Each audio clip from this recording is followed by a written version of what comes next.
Perkenalkan, kami dari kelompok 1 yang beranggotakan saya sendiri Nurakika, Saya Kartini, Saya Minarsi, saya Ati, saya Wahdania, dan saya Siti Syahra. Dalam kesempatan kali ini kami akan melaksanakan kegiatan praktikum IPA, yakni uji makanan mulai dari karbohidrat, lemak, dan juga protein. Untuk lebih jelasnya, mari kita simak video yang berikut ini. Yang pertama, kita akan menguji karbohidrat pada beberapa makanan. Nah, di sini kami sudah menyiapkan beberapa alat dan juga bahannya. Ada 10 piring kecil, ada pipet dan juga betadine. Selanjutnya ada nasi, dan di sini ada jagung tapi tidak dipakai ya teman-teman, ini hanya salah penempatan saja. Ada juga telur, biskuit, tepung terigu, gula, mentega, tahu putih, kentang, apel, dan juga pisang.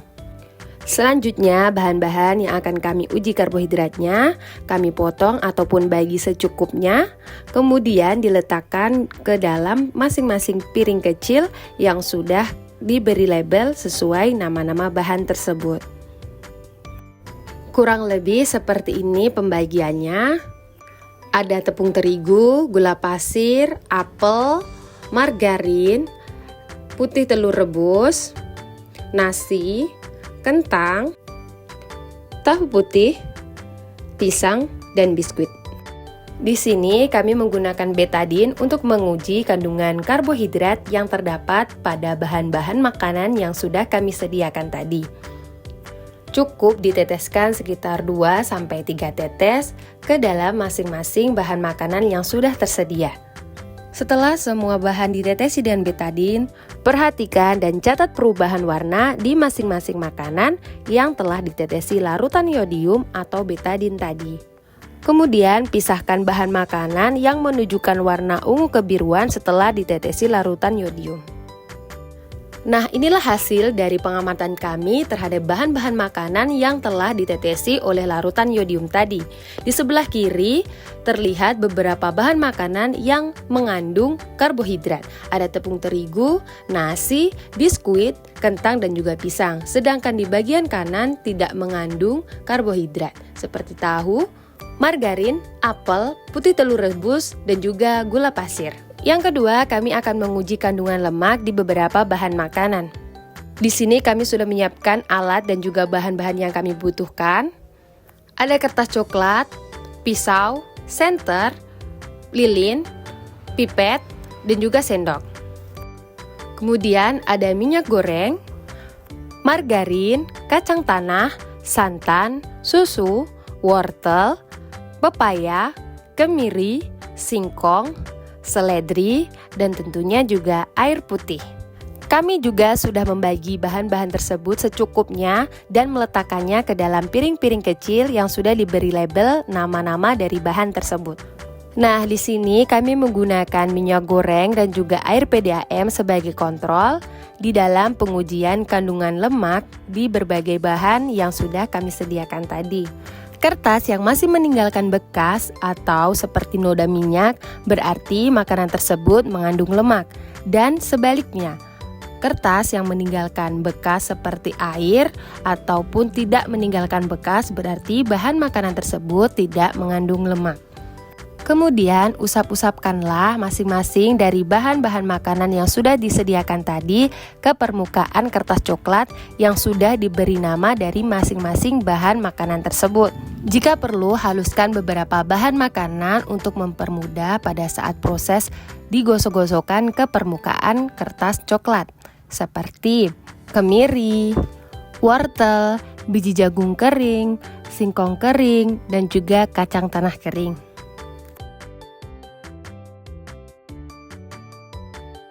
Untuk margarin, dicairkan terlebih dahulu di atas sendok dengan menggunakan panas dari nyala lilin. Kemudian teteskan dan usap-usapkan di atas kertas coklat.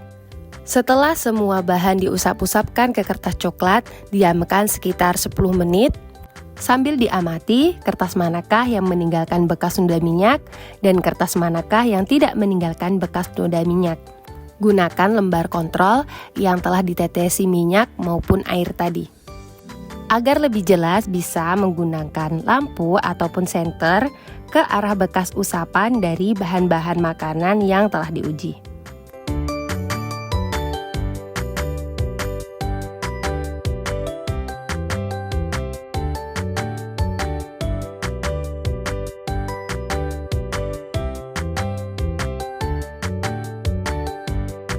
Nah, inilah hasil dari pengamatan kami. Yang di sebelah kiri mengandung lemak dan yang di sebelah kanan tidak mengandung lemak.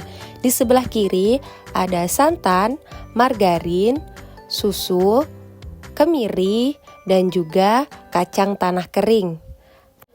Sedangkan di sebelah kanan ada singkong kering, pepaya, seledri, wortel, dan juga biji jagung kering. Perlu digarisbawahi pada kertas singkong kering dan juga wortel terdapat sedikit noda atau bekas minyak. Hal itu dikarenakan pada saat penataan kertas coklat di atas meja, kertas dari singkong kering dan juga wortel terkena atau tertempel kertas coklat dari margarin. Yang terakhir yang akan kami uji adalah kandungan protein di dalam beberapa bahan makanan. Di sini kami sudah menyiapkan alat-alat dan juga bahan yang dibutuhkan. Ada gula pasir, tempe, seledri, bulu ayam, daging ayam, putih telur rebus, kangkung, tepung terigu, dan juga ada roti. Sedangkan alat-alat yang dibutuhkan ada lilin, korek api, jepitan, dan juga beberapa piring kecil yang sudah diberi label dari nama-nama bahan yang akan kita uji kandungan proteinnya. Nah, di sini kami sudah meletakkan bahan-bahan makanan ke dalam piring-piring kecil yang berisikan label nama dari bahan-bahan tersebut yang akan kami uji proteinnya. Kami menggunakan bulu ayam sebagai kontrol. Nah, bahan-bahan tersebut ada gula pasir, seledri, tempe, daging ayam, putih telur rebus, roti, kangkung, dan juga tepung terigu. Cara yang kami lakukan pertama adalah dengan membakar bulu ayam dan mendeteksi baunya untuk digunakan sebagai kontrol.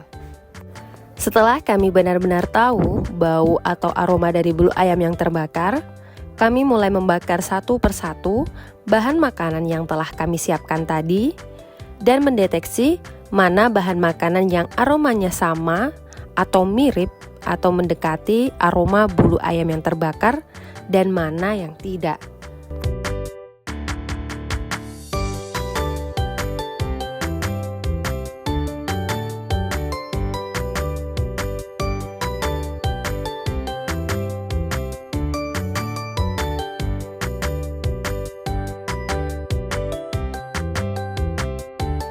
Nah, ini dia hasil pengamatan dari kami. Bahan makanan yang baunya mirip dengan bulu ayam yang terbakar yaitu ada kangkung, putih telur rebus, daging ayam, tempe, dan juga seledri. Sedangkan yang baunya tidak mirip atau tidak mendekati yaitu roti.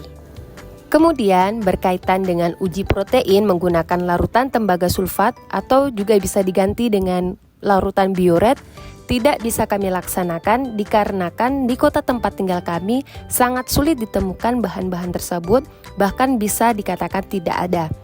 Yang akhirnya kami memutuskan mengambil video referensi dari channel YouTube Pipit Ertanti terkait praktikum tersebut. Yang kami dapat dari video tersebut, uji protein dilakukan dengan cara yang pertama meneteskan 2 tetes air kapur ke dalam bahan-bahan makanan yang ingin diuji.